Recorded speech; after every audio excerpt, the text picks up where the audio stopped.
Resources are what nourishes you, what helps you to live your life in a better way and provide a smile on your face. For maintaining that smile, this is Suchi Mishra welcomes you in the first chapter of Geography, Resources and Development. Children, first of all, I would like to congratulate to you all as you are going to attempt the board exams of 2021. Hope you all are safe at your home. Children, before starting with the lecture, I would like to discuss few things. First, that whatever the notes I am providing you, that you have to note down in your notebook. Second thing, during the explanation, if I draw any diagram or flow chart, that also you have to do in your notebook. After this, let's enter with full of energy. Class 10th Geography, Resources and Development. Children, here this chapter I would like start with the words of Mahatma Gandhi, the famous words of Mahatma Gandhi, that there is enough for everyone's need, not for anybody's greed. Here Mahatma Gandhi, these lines of Mahatma Gandhi is referring to the resources only. After this, what is resource? Everything available in an environment, that is resource. So if I draw a river over here, so this will also consider as a resource? No, this will not be considered as a resource.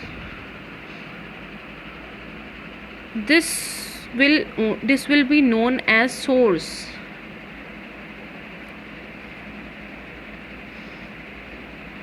Why it is a source?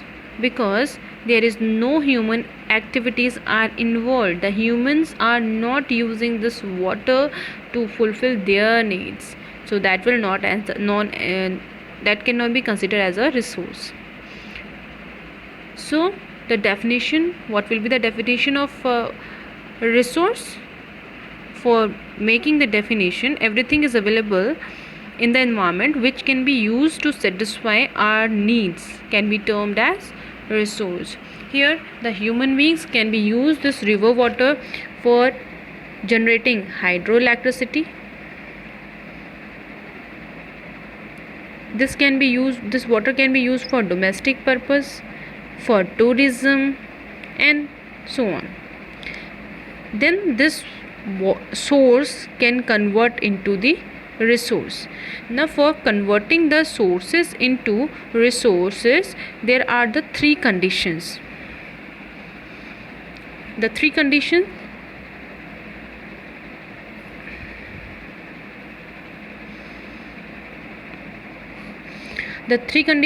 First condition is technologically accessible. Second, economically feasible. Third, culturally acceptable. Now,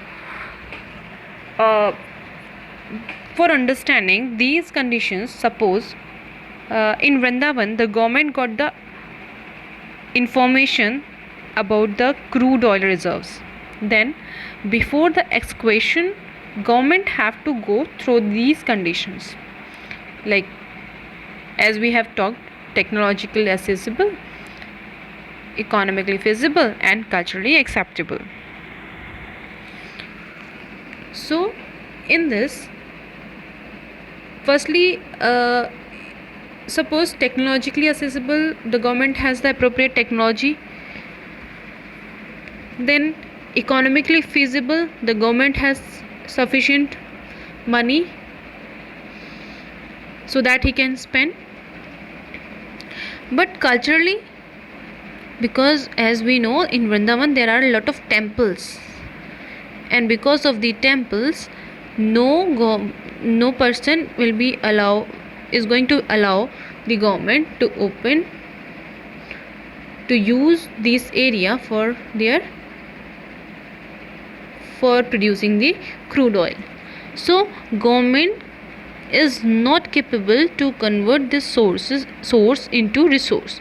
So though that has the capability, but then also the government cannot utilize it, so this source will remain source as it is. This will not known as the resource, right? So for converting any source into resource, these three conditions should be fulfilled, then only the source can be considered into convert into the resources.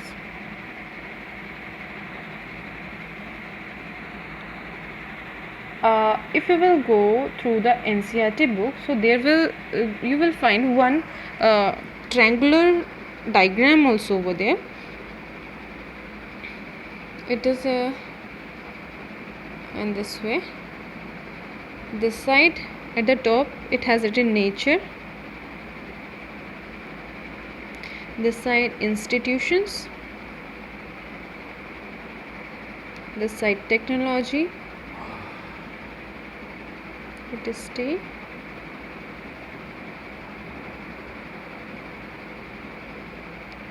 here human.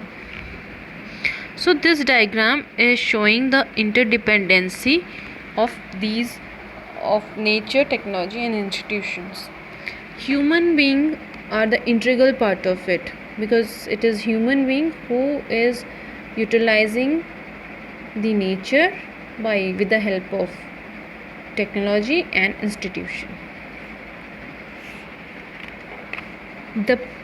For the process of converting sources into resources, there should be an interactive relationship between nature, technology and institutions. Human interact with nature through technology and create institution to accelerate their economic development. Do you think that resources are free gift from nature as it is assumed by many? I suppose your answer will be yes, and I also cannot deny, because these are the free gifts. But children, what we are doing same as कि किसी ने आपको एक car दी gift में and you are expecting कि वो उसका मेंटेनेंस भी वही करे. Same as we are also expecting from nature कि हम उसको एक्सप्लॉइट करते जाएं, हम यूज़ करते जाएं, और नेचर का काम है उसको मेंटेन रखना. When you are getting a car in gift, तो मेंटेनेंस का काम भी आपका होता है, because you are the owner of that particular car. In the same way, we also have to pay attention towards the resources.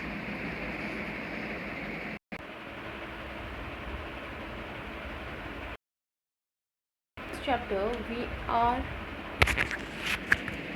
we are going to discuss about the types of resources, development of the resources, resource planning, land resources and soil as a resource. But all these topics I'm not going to cover in the same video. Here you will have only the resources, the definition you have done.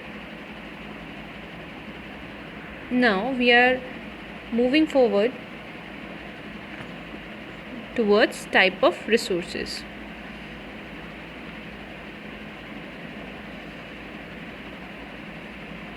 Only this one we will cover in this, and rest of the this from the resource planning we are going to discuss in some another day, means in the next class, next week. Now the types of resources. In the type of resources, first it is the resources can be classified into natural and human. Natural can again be classified as renewable and non-renewable. Renewable can classify renewable, and non-renewable also. I think renewable means the resources that can be renewed. It means after any use again we can use that source, that resource.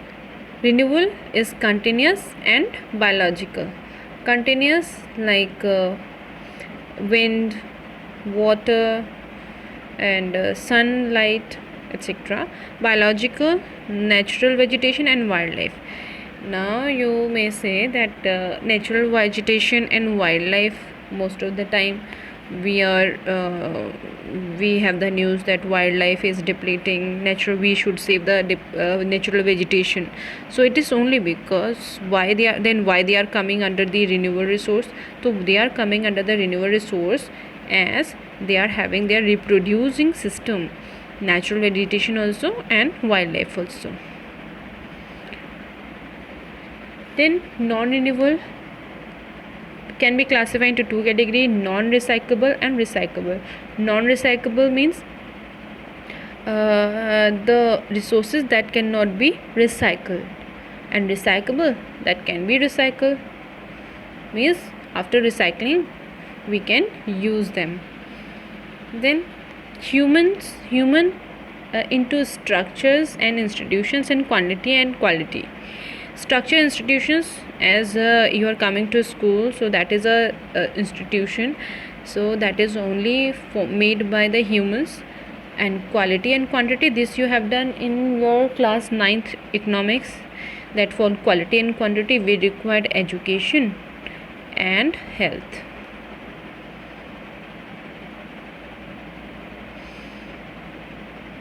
Thank you children. After this the content we will next video. Till then, be safe.